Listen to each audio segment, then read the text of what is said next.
இன்று இந்த சமூகம் போராடுகிறது.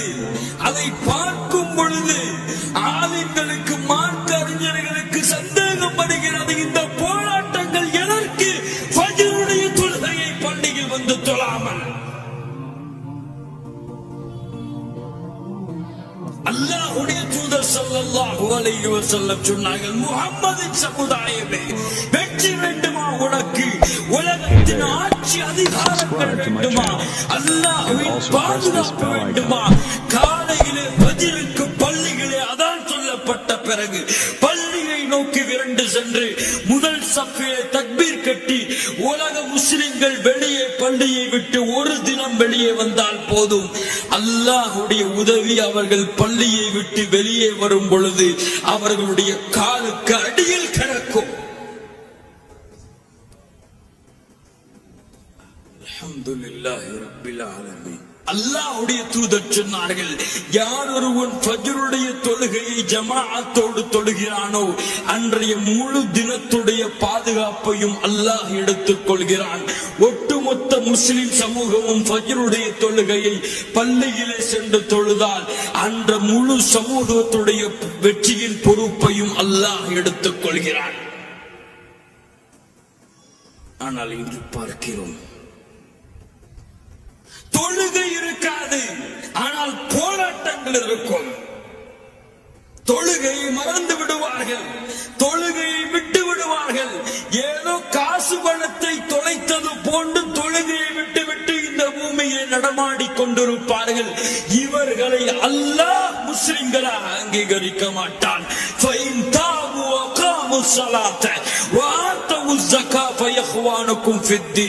யார் தொழுகையை நிறைவேற்றி ஜகாத்தை கொடுத்து ஷிர்கில் இருந்து அல்லாஹ்விடத்திலே பாவ மன்னிப்பு கேட்டார்களோ அவர்கள் தான் உங்களுடைய மார்க்க சகோதரர்கள். அல்லாஹ்வுடைய தூதர் முஹம்மது ஸல்லல்லாஹு அலைஹி வஸல்லம் சொன்னார்கள், அல்லாஹுல்லதி பைனனா வ பைனஹும் அஸ்ஸலா ஃபமன் தரக்கஹா ஃபகத் கஃபர். ஒரு முஸ்லிமுக்கும் ஒரு காஃபிருக்கும் இருக்கக்கூடிய இடைவெளி தொழுகைதான். எவன் தொழுகையை விடுகிறானோ அவன் காஃபிராகி விடுகிறான், அல்லாஹ்வுடைய மார்க்கத்தை மறுத்து விடுகிறான். சஹாபாக்கள் சொல்லுகிறார்கள், எங்களுடைய காலத்திலே எதை விடுவதையும் நாங்கள் குஃப்ராக கருத மாட்டோம், தொழுகையை விடுவதை தவிர. மார்க்க அறிஞர்கள் சொல்லுகிறார்கள், இமாம் ஷாஃபி ரஹ்மத்துல்லாஹி அலைஹியுடைய ஃபத்வா, எவன் தொழுகையை விடுகிறானோ 3 நாட்கள் அவனுக்கு அவகாசம், 3 நாளிலும் அவன் தொழுகையை எடுத்துக் கொள்ளவில்லை என்றால் 3வது நாளுடைய இரவிலே அவன் முர்தத், மதம் மாறியவன் என்ற அடிப்படையிலே அவனுடைய தலையை நீங்கள் வெட்டிவிட வேண்டும். அவனுக்கு முஸ்லிம் கபுரிஸ்தானிலே இடம் கிடையாது. அவனுக்கு ஒரு முஸ்லிமான பெண்ணை திருமணம் செய்து கொடுக்க கூடாது.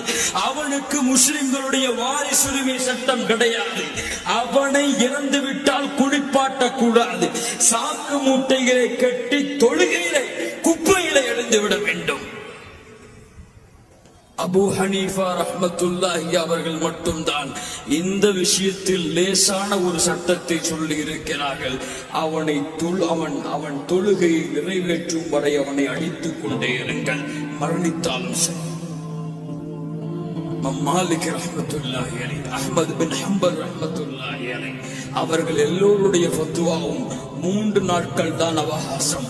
3 நாளும் தொழுகையை நிறைவேற்றவில்லை என்றால் மார்க்கத்தை விட்டு வெளியேறியவன் வெட்டி விடுங்கள். இன்று ஜும்ஆ வாசிகளாக வாழ்ந்து கொண்டிருக்கிறார்கள் முஸ்லிம்கள். வெள்ளிக்கிழமை பார்த்தால் பள்ளிகள் இடம் இருக்காது. காலை ஃபஜ்ர் தொழுகையில் பார்த்தால் இமாமும் முஅத்தினும் நின்று கொண்டிருப்பார்கள். எத்துணை பள்ளிகளிலே இந்த காட்சியை பார்க்கிறோம். இப்படி பள்ளிகளை காலி செய்துவிட்டு தெருக்களிலே போராடக்கூடிய சமூகம். போராட்டம் கூடாது என்று சொல்லவில்லை, பள்ளிகளை மறந்துவிட்டு தொழுகையை மறந்துவிட்டு தொழுகையை கூட சரிவர நிறைவேற்ற துப்பில்லாத இந்த சமூகத்தை கொண்டு அல்லாஹ்வுடைய வெற்றியை கொண்டு வர முடியாது. இது தொழுகையுடைய நிலைமை என்றால் இன்னும் எத்துணை இபாதத்துகள் இந்த மார்க்கத்திலே இருக்கிறது. அதிகாலையிலே இறைவன் முதல் வானத்திற்கு இறங்கி வருகிறான். யாராவது என்னிடத்திலே மன்னிப்பு கேட்பவர்கள் இருக்கிறார்களா? மன்னிக்கிறேன். யாராவது என்னிடத்திலே உதவி கேட்பவர்கள் இருக்கிறீர்களா? உதவி செய்கிறேன் என்ற அல்லாஹுடைய அழைப்பை ஏற்றுக்கொள்ளாமல் உறங்கிக் கொண்டிருக்கும் முஸ்லிம்கள் இருக்கும் சமுதாயம் இது. ஒரு இபாதத்திலே முன்னேற வழிகளை தேடிக்கொள்ளாத சமுதாயம் எப்படி அல்லாஹுடைய வெற்றியை நோக்கி தங்களுடைய நடைபயணத்தை மேற்கொள்ள முடியும்? சிந்தித்து பாருங்கள். உங்களுடைய சிந்தனைக்கு விடுகிறேன். சுப்ஹானல்லாஹி ரப்பில் ஆலமீன். ஆம் கண்ணியத்துக்குரியவர்களே,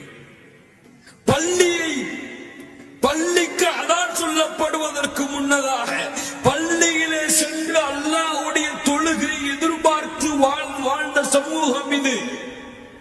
தங்களுடைய உயிர் பிரியக்கூடிய நேரமாக இருந்தாலும் உமர் பின் கத்தாப் ரலியல்லாஹு அன்ஹு தங்களுடைய உயிர் பிரியக்கூடிய நேரத்தில் எழுப்புகிறார்கள். குடல்கள் எல்லாம் வெளியே வந்து கத்தியால் குத்தப்பட்டு கிடக்கும் பொழுது உமர் அவர்களே, தொழுகையின் நேரம் வந்து விட்டது. நஅம் நஅம் லா ஹத்த ஃபில் இஸ்லாம் லிமன் தரக ஸலாத்.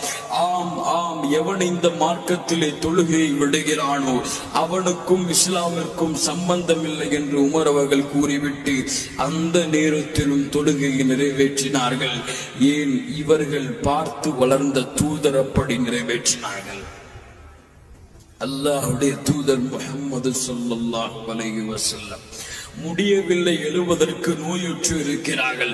2 தோழர்களை அழைத்தார்கள். அழைத்து கொண்டே இருந்தார்கள், மயக்கமுற்று கொண்டே இருந்தார்கள். கடைசியாக 2 தோழர்களையும் அழைத்து 2 தோழர்களுடைய தோல் மாட்டிலும் தன்னுடைய கைகளை போட்டவாறு கால்களை பூமியில் தரதரவன இழுத்து அல்லாஹ்வுடைய தூதர் ஸல்லல்லாஹு அலைஹி வஸல்லம் ஜமாஅத்துடைய தொழுகையை நிறைவேற்றி வந்ததை உங்கள் வரலாறுகளில் நீங்கள் பார்க்கலாம். அல்லாஹ்வுடைய தூதர் ஸல்லல்லாஹு அலைஹி வஸல்லம் சொன்னார்கள், ஜமாஅத் தொழுகை நடந்து கொண்டிருக்கும் பொழுது யார் தங்களுடைய வீடுகளிலே தொழுது கொள்கிறார்களோ அவர்களுடைய வீட்டை நெருப்பால் எரிக்க என் மனம் நாடுகிறது. பெண்களையும் குழந்தைகளையும் கணக்கில் கொண்டு நான் விடுகிறேன். எந்த குற்றத்திற்கு? யார் தங்களுடைய தொழுகையை பள்ளியில் அமைத்துக் கொள்ளாமல் வீடுகளில் அமைத்துக் கொள்கிறார்களோ அவர்களுக்கு. ஆனால் தொழுகை இல்லாமல் முஸ்லிம்கள் என்ற பெயரில் இந்த சமூகம் உலா வந்து கொண்டிருக்கிறது. இந்த சமூகத்திற்கு அல்லாஹ் உதவி செய்ய வேண்டும் என் அன்பு சகோதரர்களே. இல்லா மாஷா அல்லாஹ், அல்லாஹ் பாதுகாத்த நல்ல கூட்டமும் இந்த சமுதாயத்திலே வாழ்கிறது. பள்ளிக்கு அதான் சொல்லப்படுவதற்கு முன்னதாகவே அடுத்த வக்திற்கு எப்போது பள்ளிக்கு செல்ல வேண்டும் என்று கணக்கிட்டு தங்களுடைய நேரங்களை வடித்துக் கொண்டு எந்த இடத்தில் எப்படிப்பட்ட சூழ்நிலையில் வாழ்ந்தாலும் அல்லாஹ்வுடைய தூதருடைய அல்லாஹ்வுடைய கட்டளையை நிறைவேற்றுவதற்கு ஆவலுடன் உள்ளத்திலே காத்துக் கொண்டிருக்கக்கூடிய சமூகமும் இந்த சமூகத்திலே வாழ்ந்து கொண்டிருக்கிறது. அல்லாஹ் அந்த கூட்டமாக என்னையும் உங்களையும் ஆக்குவானார்.